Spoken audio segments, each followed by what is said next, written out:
లేదంటే ladies team ఉంటేనే మనం ఏదైనా మాట్లాడడానికి వీలుగా ఉంటుంది. జెంట్స్ అంటే ఏంటంటే వాళ్ళతో అన్నీ చెప్పుకోలేము. ఇప్పుడు మేడం ఉంది కాబట్టి ఏదైనా కానీ ఆ మేడం చెప్పుకొని నేను ఏదైనా సక్సెస్ఫుల్ అవుతాననేసి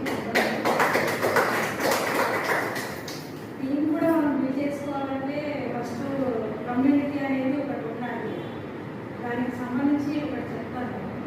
ఇప్పుడు కమ్యూనిటీ అని చెప్పేసి ఒక మీటింగ్ కండక్ట్ చేశారు. దాంట్లో కొంతమంది మనలాగే ఇలా కూర్చొని ఉంటే వాళ్ళందరికీ కొన్ని బెలూన్స్ అనేది ఇచ్చారు.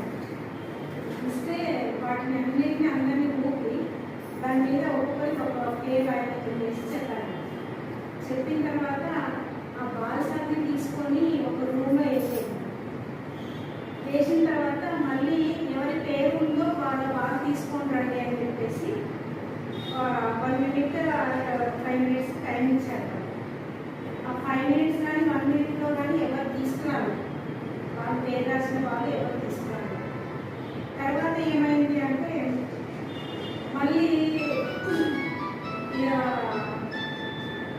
అదే బాక్స్ని దాంట్లో వేసేసి ఎవరికి ఎన్ని బాక్స్ దొరుకుతాయో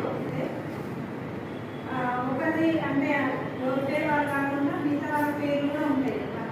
అట్లా ఎవరు దొరికిన బాక్స్ వాళ్ళు తీసుకొచ్చేసారు. అప్పుడు వాళ్ళకనేది ఒక టీం అనేది గ్యాప్ అవుతుంది కదా. అట్లా అని చెప్పేసి మనం టీం బిల్డ్ చేసుకోవాలంటే కమ్యూనిటీ అనేది ఉండాలి. అట్లా కమ్యూనిటీగా వర్క్ చేసుకుంటే టీం బిల్డ్ అయితే మనం చేసినా మనకు కమిషన్ వస్తుంది, మన కింద టీం చేసిన టీం వాళ్ళ నుంచి కూడా కమిషన్ అనేది వస్తుంది.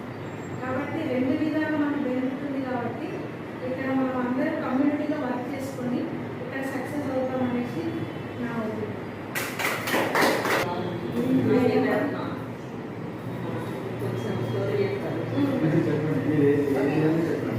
నా పేరు పద్మ. నాకు 2 బాబులు. నాకు 15 yearsకి 10th క్లాస్లో మ్యారేజ్ అయింది. ఎంతో గోల్స్ ఉంటాయి. బాగా చదవాలి, జాబ్ చేయాలి, సంపాదించాలి, అమ్మా నాన్న చూసుకోవాలి, ఎందుకంటే అమ్మా నాన్న ప్రూవ్ చేయాలి.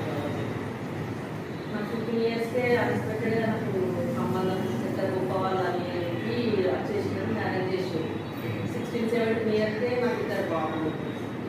చదువు వెళ్ళలేదు, జాబ్ లేదు, అతనిలో ఎన్నో కష్టాలు. ఇప్పుడు కూడా ఒక 2 years నుండి కొంచెం తగ్గినాయి. 28 years అయింది మ్యారేజ్ అయ్యి. నా 2015లో బీఎడ్ చేసిన, డిగ్రీ కంప్లీట్ చేసిన, బీఎడ్ కూడా చేసిన. టీచర్ ఫీల్డ్కి వెళ్దామని అది కూడా నాకు కలిసి రాలేదు. 5-6 years జేఎస్ఆర్లో కూడా మేడం